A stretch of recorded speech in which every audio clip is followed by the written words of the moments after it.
Criminal activities are fun, right? I mean, only when you're doing them virtually. And that's exactly what the Breakin does.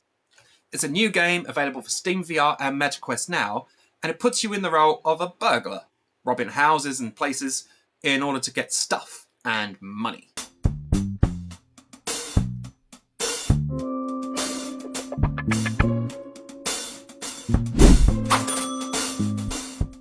The Breakin is a game that is obviously inspired by the Payday series, but it is quite different. You're not going to go in with guns blazing and use tactical firearms and equipment in order to get away when SWAT teams arrive or anything like that.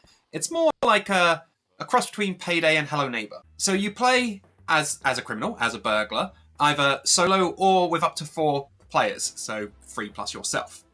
And you'll choose your mission, be it from an abandoned house where no one is living and it's pretty easy to get away with things, to more complicated scenarios where you do have people living in the house who you must either avoid or take out of action so that the police don't come a-calling.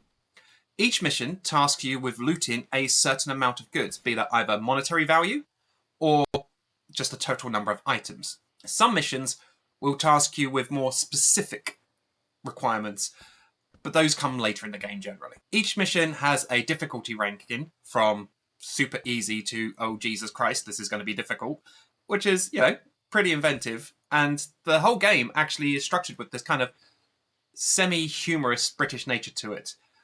It's pretty good. It's pretty interesting, the way the game is designed and the scenarios, and the actual break-ins themselves. So you'll start at your escape vehicle and you'll have to work your way into the house or the property.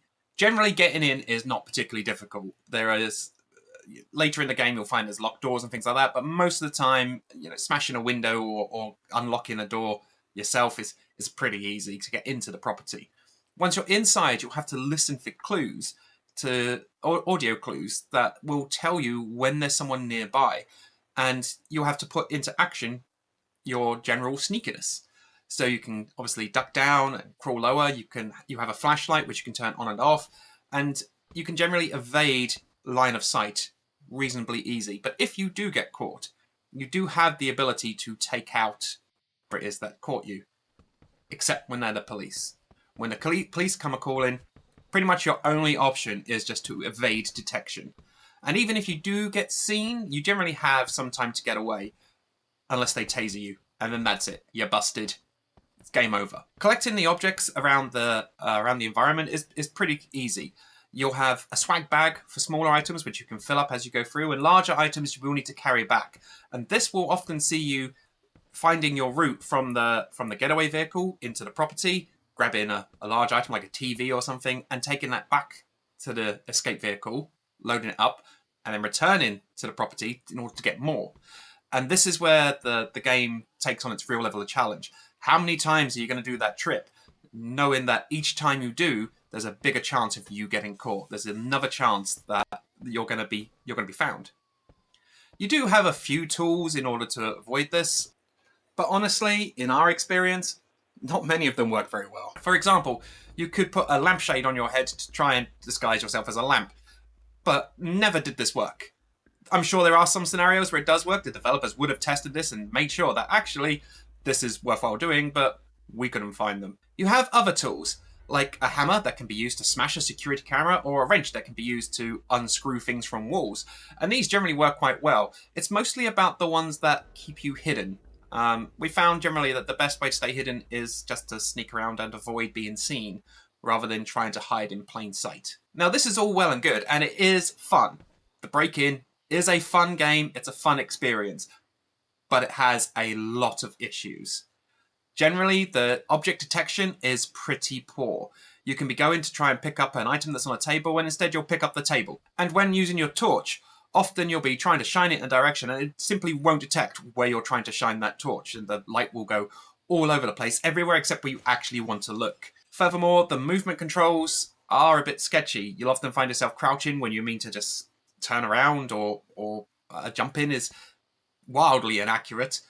And so while the Breakin is a fun time, there is a lot of tightening up that needs to be done to make it so that you are actually executing what you want to execute at the time you want to execute it, rather than fiddling around trying to get things to work in the way you want them to while trying to evade being detected or being caught by the police. For every successful mission you do, you'll earn a rewards, a certain amount of money, your share of the pot, of the loot, and that can be used to buy new items, new tools, new equipment, and also to buy things that exist around your base, your hub, your hideout.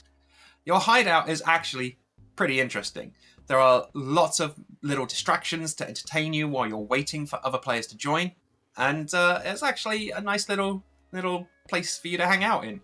It's not like super detailed social environment, but it has got plenty of distractions. As I say, if you're waiting for that lobby to fill up, there's things to do. You're not just sitting there staring blankly into the distance while waiting for those numbers to go up. And those numbers going up is actually relatively easy. In all the time we spent with the game, we never had an issue of waiting more than 2 or 3 minutes for a lobby to fill up and be ready to play, even at times when you wouldn't expect many people to be on, such as early in the morning. So there's obviously a lot of people playing the Breakin right now, and a lot of people enjoying it. And for good reason. It's a fun time. As I say, there are some pretty significant issues that do need to be worked on in order to make this game top tier, a high quality fun experience. But right now, even with those flaws, it is actually worth you spend some time and money to give this one a try.